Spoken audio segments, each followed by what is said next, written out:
Et en fait, la taxification a été lancée par le ministre des Finances, un appel vers les professions économiques. En fait, c'est renouer le dialogue entre l'administration, le cabinet des finances et nos professions qui ont été stigmatisées dans le passé par la presse et par le monde politique comme étant souvent des facilitateurs de fraude, ce que nous ne sommes absolument pas étant donné que notre déontologie nous impose des conditions strictes. Je crois que nous avons un rôle sociétal et l'impôt juste doit être payé par les entreprises et par les citoyens, et nous le savons. Et grâce à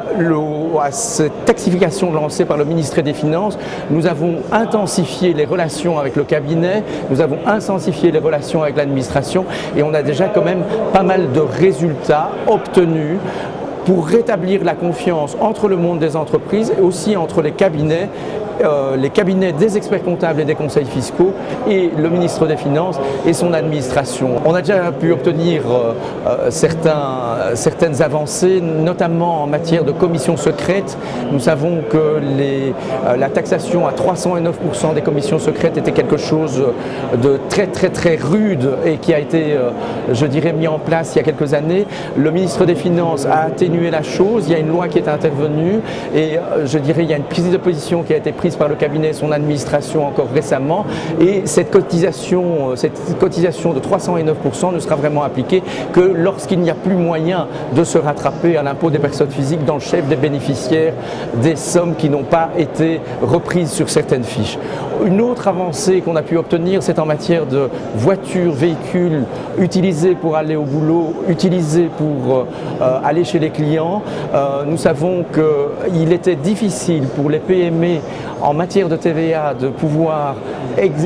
appliquer les méthodes qui étaient prévues par l'administration l'année dernière, et le ministre leur a étendu le forfait, c'est-à-dire la possibilité de réduire leur déduction de TVA à 35% sans devoir tenir toute une série de preuves. Ça, c'est une autre avancée. Une autre avancée encore en matière de liquidation récemment. Nous savons que beaucoup de sociétés doivent, pour pouvoir bénéficier encore du taux de 10%, le précompte de 10%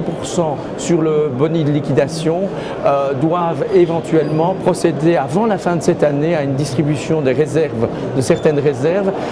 Nous avions un problème de timing, un problème de délai au niveau des formalités, et nous avons obtenu de la part du ministre des Finances la possibilité de se présenter devant le notaire pour l'augmentation du capital avant le 31 mars, alors qu'initialement c'était prévu avant la fin de cette année. En matière de déclaration à l'impôt des sociétés, déclaration à l'impôt des personnes physiques, nous avons aussi obtenu certaines avancées. Nous avons obtenu certains délais pour nos bureaux, et ça c'est une bonne chose. Alors il y a pas mal de choses à venir à définir pour l'avenir. Nous avons proposé au ministre des Finances de mettre en place une plateforme de concertation avec différents groupes de travail qui devront essayer de renouer, je dirais, la confiance entre l'administration et les entreprises, notamment au niveau de la bonne foi, qui devront également,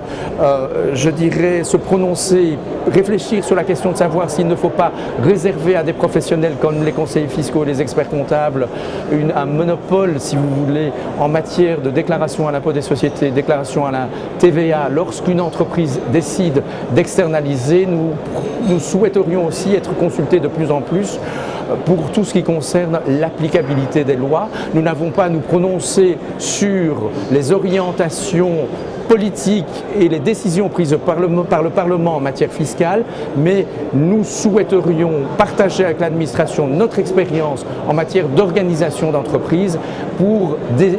voir avec lui quelles sont les mesures d'application de cette loi qui seraient nécessaires pour rendre cette loi plus applicable et pour être plus rapidement, je dirais, à l'information vis-à-vis des responsables d'entreprises et vis-à-vis des cabinets qui doivent appliquer les lois fiscales. Merci.